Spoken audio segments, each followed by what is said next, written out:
আসসালামু আলাইকুম সুপ্রিয় দর্শক, ওয়েলকাম টু মাই চ্যানেল। আমি নাসরিন। পুরো ভিডিও জুড়ে আছি আপনাদের সাথে। আশা করছি সবাই খুব ভালো আছেন। দারুণ মজার একটা রেসিপি নিয়ে এসেছি, খুবই সহজ এবং খেতে দারুণ মজা। Korean spicy sweet chicken fry. আমাদের ঘরে যে সকল মশলা থাকে সেগুলো দিয়ে এটি তৈরি করা সম্ভব। আর এটা খেতে স্পাইসি, ক্রাঞ্চি, আবার কিছুটা মিষ্টি মিষ্টি টাইপের, সাথে সাওর টেস্টটাও আছে। এরকম সহজ এবং মজার মজার রেসিপি পেতে চাইলে সাবস্ক্রাইব করে চ্যানেলটির সাথেই থাকুন প্লিজ।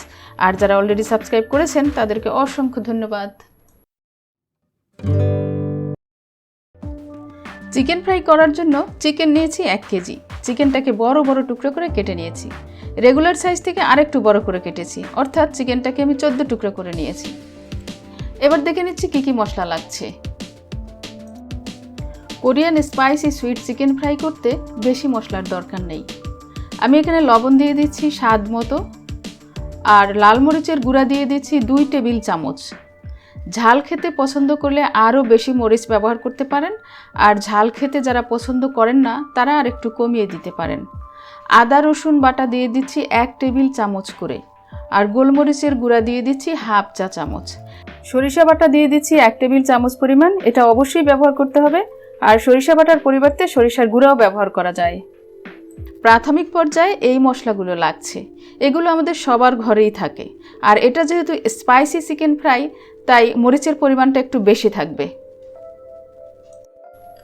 মাংসগুলো মশলার সাথে খুব ভালোভাবে মেখে নিতে হবে। যাদের হাত দিয়ে মেখে নিলে হাত জ্বলার ভয় থাকে তারা একটা গ্লাভস পরে নিতে পারেন। এবারে রেস্টে রেখে দিচ্ছি 30 মিনিটের জন্য। আর এই ফাঁকে একটি ড্রাই মিশ্রণ বানিয়ে নিচ্ছি। আরেকটি বাটিতে নিয়ে নিচ্ছি 1 কাপের কিছু কম ময়দা। এখানে আটা বা চালের গুঁড়িও ব্যবহার করা যাবে। আর 3 টেবিল চামচ নিয়ে নিচ্ছি কর্নফ্লাওয়ার। চালের গুঁড়ি ব্যবহার করলে কর্নফ্লাওয়ারের দরকার নেই। এবারে লবণ দিয়ে দিচ্ছি স্বাদ মতো। এগুলো মিশিয়ে নিচ্ছি। একদম সহজ উপকরণ, এসব জিনিস সবসময় আমাদের ঘরে থাকে। প্রতি পিস চিকেন ময়দায় কোট করে নিচ্ছি। এভাবে গড়িয়ে গড়িয়ে চিকেনের গায়ে ময়দা মাখিয়ে নিতে হবে, আর বাড়তি ময়দাটা ঝেড়ে ফেলে দিতে হবে। আমি কয়েক পিস করে দেখাচ্ছি।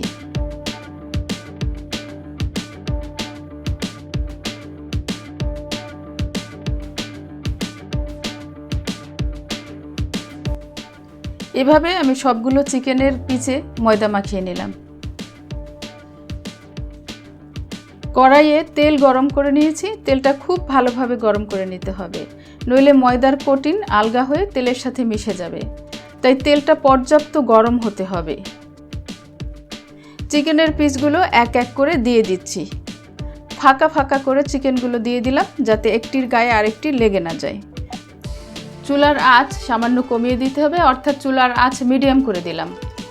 এবারে এক পাশ 3-4 মিনিট ভেজে নিচ্ছি।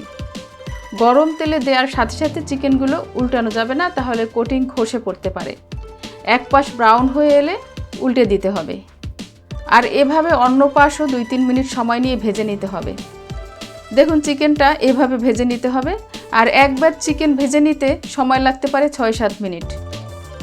এভাবে আমি সবগুলো চিকেন ভেজে নিয়েছি, তবে চিকেনগুলোকে ডাবল ফ্রাই করতে হবে। এবারে প্রথম ব্যাচে যে চিকেনগুলো ভেজে নিয়েছিলাম সেগুলো ঠান্ডা হয়েছে, তো আবারও একবার ভেজে নেব, অর্থাৎ ডাবল ফ্রাই করতে হবে। এ পর্যায়ে আমরা 4-5 মিনিট ভেজে নিলেই হবে। এতে করে চিকেনগুলো আরও বেশি মুচমুচে হবে।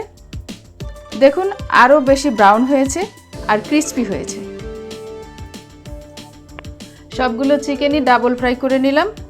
এবারে আরেকটি প্যান বসিয়ে দিলাম, আর 2 টেবিল চামচ সয়াবিন তেল দিয়ে দিলাম। তেলটা গরম হলে 3 কোয়া রসুন কুচি দিয়ে দিচ্ছি। রসুনটা 1 মিনিট ভেজে নিচ্ছি।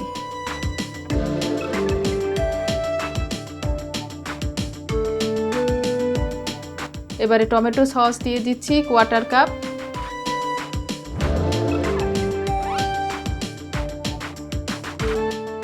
আর সয়া সস দিয়ে দিচ্ছি 2 টেবিল চামচ পরিমাণ।